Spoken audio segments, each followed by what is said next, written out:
Traveling into disaster. Odysseus left Troy with 12 ships full of weary, homesick men. The wind was in their favor, but they weren't carrying enough food and water for the journey. When they came to the city of Sychanes, they went ashore, killing all the men and taking what they needed. It was a stupid, greedy attack, and the sailors made it worse. When Odysseus ordered them back to their ships, they refused to obey him. They'd just finished fighting a long, fierce war, and they wanted to rest and feast. Ignoring Odysseus, they butchered the sheep and cattle they'd captured and barbecued them on the beach. As they worked, they broke open barrels of wine and started drinking steadily. By the time night came, they were all incapable. They slumped down onto the sand and fell asleep beside their dying fires. It was disastrously stupid.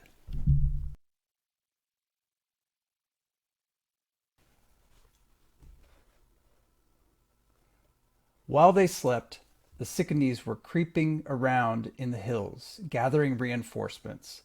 At dawn, a wild army came sweeping down from the hills, looking for revenge. Odysseus's men were woken by the clash of spears and the rattle of chariot wheels. Leaping up in a panic, they snatched up their weapons, but it was too late to form a battle line. They had to defend themselves as best they could, fighting hand to hand all over the beach. They held out until evening. Then the Sychanes overwhelmed them, slaughtering more than 70 men. The others ran for their ships, exhausted and terrified. They scrambled aboard frantically, hoisting the sails and hauling on their oars. It was impossible to recover the bodies of their comrades.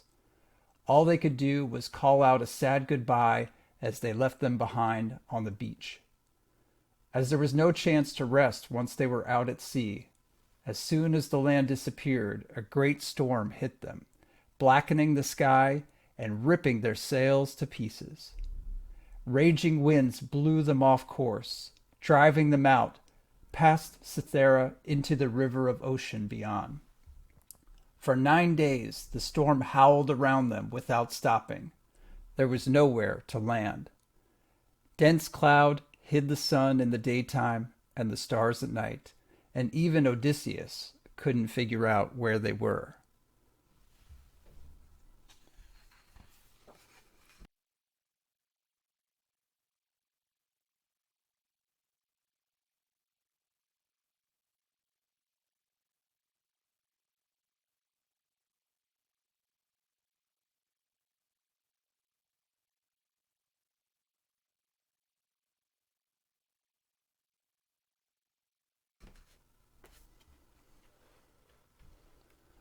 On the 10th day, the wind dropped suddenly and the sky cleared.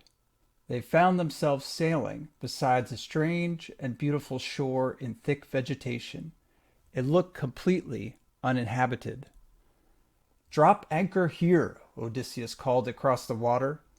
The 12 ships anchored side by side, and the sailors lowered little boats to take them ashore. This time they were much more cautious. Odysseus looked around warily as they landed, and they were all watching out for enemies.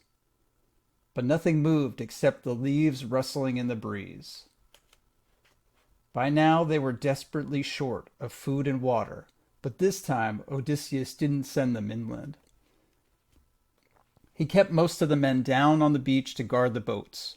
Only 3 of them were picked to go off and explore. He warned them to be careful. "If you meet any people, treat them politely," he said. "Tell them that this is a peaceful visit, that all we want is food and water." The 3 men headed off down a winding path that led into the trees.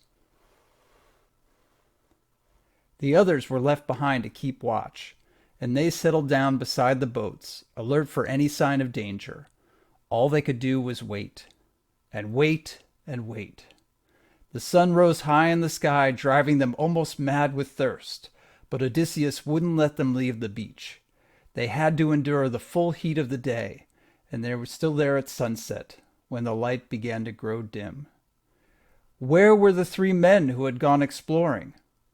Odysseus was anxious not to spend the night on the beach. That was too dangerous. But he couldn't abandon the men he had sent inland. What had happened to them? Were they dead? He had to know. Dividing the rest of the sailors into 2 groups, he left one group with the boats. Then he led the other group along the path the 3 explorers had taken. It was very dark now, and they peered nervously into the undergrowth as they went. But nothing moved except their own shadows.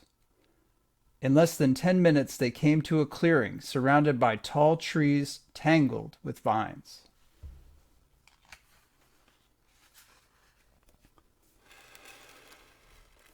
The vines were dripping with clusters of golden fruit that brushed against their heads as they passed. The air was heavy, with a rich, honeyed scent. Ahead of them, all across the clearing, people were lounging on the grass. Men, women, and children sprawled together, languidly sucking at the golden fruit.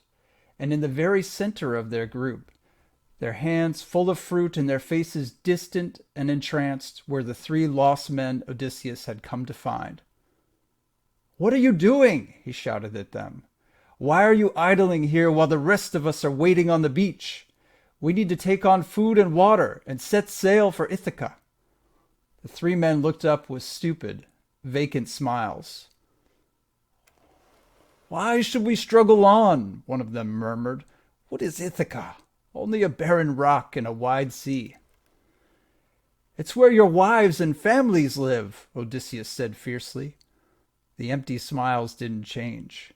"What do wives and families matter?" said another of the men. "Nothing compares to being here, eating the lotus fruit." The lotus eaters beside him held out handfuls of fruit, calling to Odysseus and his companions. "Come here and lie with us, to eat the lotus. The sea is cold and cruel, and the lands beyond have no delights like this. Forget your homes and families. Stay here, eat, and forget."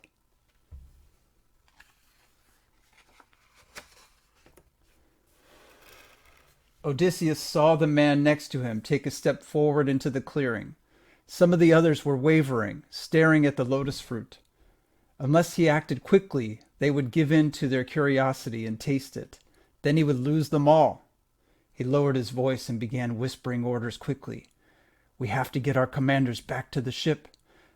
Rush in and carry them off without listening to what they say. And don't taste the fruit. Don't even lick the juice from your fingers. This is a terrible place." His sailors obeyed, charging forward to seize their companions. Drugged by the honey-scented lotus, the 3 on the ground were taken by surprise. As they were hoisted up, they dropped the fruit they were holding. Immediately, they began to wail and scream. "Give us back the lotus!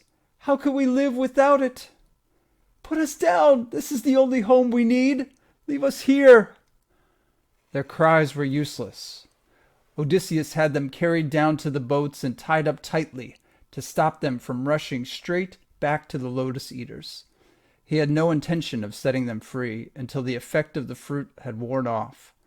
They were taken on board and pushed under the benches out of the way of the oars. Then the boats headed back to where the ships were anchored. They had failed to take on any extra food or fresh water, but Odysseus dared not stay any longer.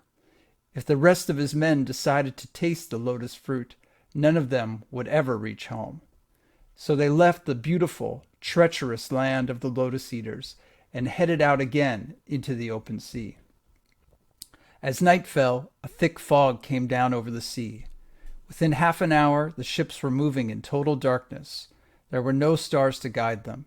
There was no light from the moon. They didn't realize that they were near land until they heard the unmistakable scraping noise of their ships running aground. Hastily lowering their sails, they dropped anchor and jumped into the water. Through the fog, a dark mass of land loomed ahead of them, but they were too exhausted to think of exploring it. They had just enough energy to stagger up the beach, out of the range of the tide. As soon as they felt dry sand under their feet, they lay down and fell asleep, wrapped in their cloaks. They didn't even wonder what kind of land they had found.